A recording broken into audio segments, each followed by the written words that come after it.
back to another episode of X Talking Ish with your boy X. Your boy Ish. You already know what to do. If you are on Facebook, please make sure you go ahead and hit that like button on our Facebook page at X Talking Ish. If you are checking out this broadcast live on Facebook, please make sure you go ahead and hit that like button and also go ahead and hit that share button so more people can go ahead and tune into this broadcast. If you are on YouTube, please make sure you go ahead and hit that subscribe button and also that notification bells for shows like this in the future. Ding. Thank you for that, Ish. And if you are on Twitter, you know what to do. X Talking Ish as well on Twitter.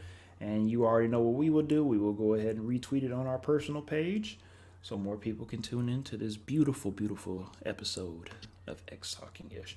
All right, with that being said, we know why y'all are here. Of course, y'all are here to talk about Monday Night Football halftime show and, of course, the beautiful first half that we've seen from the Chicago Bears. Of course, we're going to talk about that. A little bit of jokes, but on some serious note, the Pittsburgh Steelers, it seems like they're doing what they're supposed to do at home. They're apparently, you have to put them under the lights to finally score some points in the first quarter because it looks like they were around that New York Jet range when it comes to not scoring any points in the first quarter. So it looks like the Steelers are trying to get this ship rocking in the right time to be able to make a playoff run. And that's what we expect from the Steelers later, towards the end of the season. They do get better with time. And Ish, from what you see in the first half, I know you're a big Justin Fields fan, but besides the couple of the struggles that he's going through, what can you tell everybody on some of the positives that you see from Justin Fields? I mean, he's moving around in the pocket. He appears to get more comfortable as the game goes along. To be honest, I mean, the start was real shaky. It didn't look too good, and then as the game has gone along, he's kind of gotten more and more comfortable. It looks a little bit better. The offensive line definitely is not helping him at the moment. Yeah, I mean, what else can you say? This offense, let's just be honest, they're far away from being the kind of offense that can go out and compete with teams the caliber of the Pittsburgh Steelers. They don't have it. I'm sorry to say it.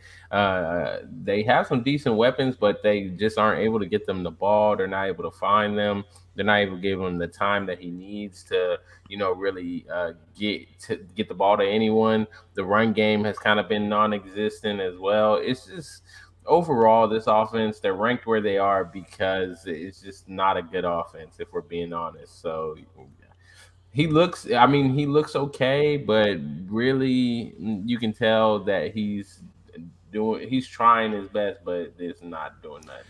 One thing I will say though about Justin Fields, let's not pay too much attention to the stat line because right now it looks pretty ugly in the first half. 5 for 11, 63 yards and an interception. It's not pretty, but I will say by watching Justin Fields, especially from the beginning of the season to where we are now, I do see more of the decisiveness. I like being able to see him plant his foot in that after that third step drop back and either make a throw or run for it. Being able to be more decisive instead of saying, I'm going to sit in this pocket, and I'm going to try to make a throw that I don't need to make.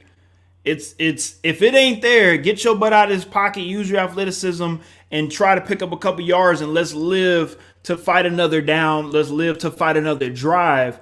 And I hope that he continues to develop that because that will help him stay in this league a little bit longer than if you just want to rely on your athleticism alone. Let's be real. Justin Fields and Chicago Bears have a very tough task going into Pittsburgh and playing against the Pittsburgh Steelers, especially at the halfway point in the NFL season. You're an individual that I think speak very highly of Justin Fields and his skill set and think that he can be a pretty decent quarterback in this NFL. But with like you're saying with Chicago Bears, which just with the lack of weapons and the lack of coaching maybe, and just the lack of Matt Nagy needs to go, bro. And See, just the I lack was of a lot of trying. different things. I know, but I wanted to was throw the trying. alley. I wanted to throw the alley for you, and it looks like you got the oop. But it just seems like, let's be real, Ish.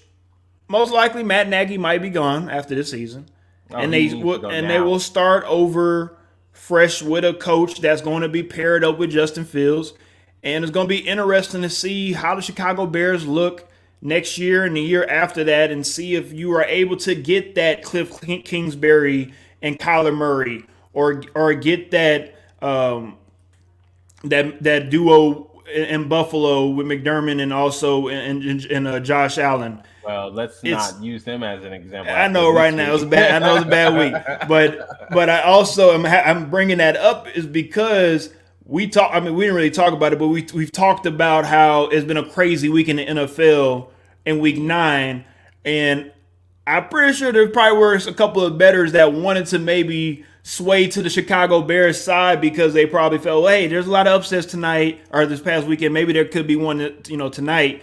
But when you have three of your best defensive players out for this game, it's just very, very hard for you to win a game when your defense is your strong point of your team. And it's just unfortunate for Justin Fields, but it seems like Ben Roethlisberger and the Steelers are going to most likely finish off this game, put a cap on this game, and it looks like the Bears are going to, continue to, I guess, keep building around these what's the word? You know how these the losses that you're supposed to build off of. I can't remember right now, but we even though we lost, we can still learn from it. We can still build from it. Oh yeah. That's the moral victory. Moral victory. Thank you very much. Yeah, Yes, victory. I think the Chicago Bears are living off of a lot of these moral victories in this first half of the season, but like I said, once the season's over with, I think they cut ties, and I think it's time to move forward with somebody else in Chicago. Yeah, I mean, Matt Nagy needs to go. It just doesn't look good.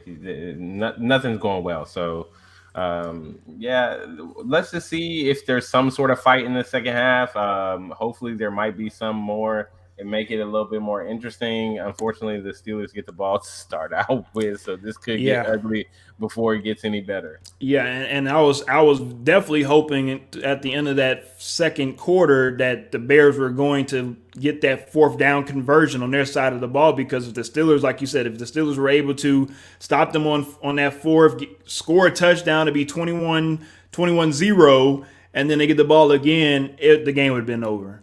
Yep. So, the Steelers, they have an opportunity to put it away very early if they want to, but it's on them. If you want to keep this team in the game and try to make it, try to give them a little hope.